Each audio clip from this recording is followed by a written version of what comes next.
We have got some very large warehousing projects, shopping malls, IT parks, housing developments. These are all existing green building projects. Now we are trying to encourage this existing building to be retrofit as green buildings. Our next target is to reach to the end users, the consumers, to educate them what are the benefits of the green building. West Bengal has got huge existing building stock, heritage buildings,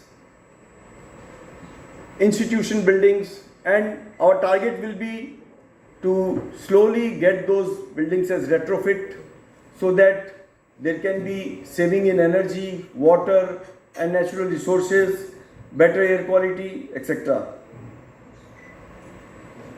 Today we have a great and varied agenda in this conference. The topics will be IGBC Green and Net Zero Building Movement and required efforts in making India an ideal environmental conscious country and Kolkata as environmentally conscious city. At IGBC we need support of all of you to take this movement forward, and I am pleased to be amongst you all and look forward to taking the views and hear from you all, suggestions from you all to make the Bengal as a green state. Thank you very much. Thank you, Mr.Sushil Mohta, to set the tone, and amazingly you articulated on the government's involvement, how the charter is getting more and more participation from the stakeholders. Today's session itself is a proof of the pudding is right in front of our eyes. The hall is overflowing with a lot of stakeholders. With this brief, I would love to make a presentation. The brief presentation on IGBC.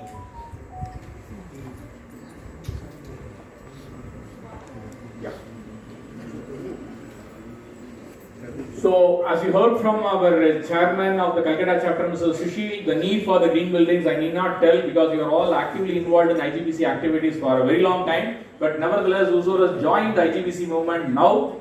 The building and the construction sector are seen as a major contributor on the global warming. 40% of the energy generated in the whole world goes to feed us only.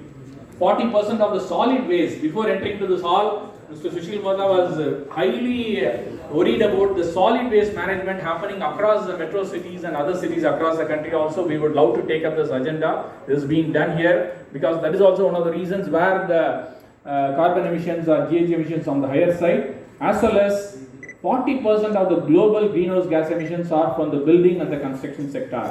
Though we are seen as a major consumer and a major polluter, this building sector has been able to showcase many leading examples, innovative and inspirational examples to all other highly power intensive sectors like steel and cement manufacturing units also. Together, as an industry or as a construction industry stakeholders, we have done phenomenally well, but there is a long way to go. So now I will take only 5 minutes of your time in order to apprise on what is latest happening on the Indian Green Building Council, which is popularly known as IGBC.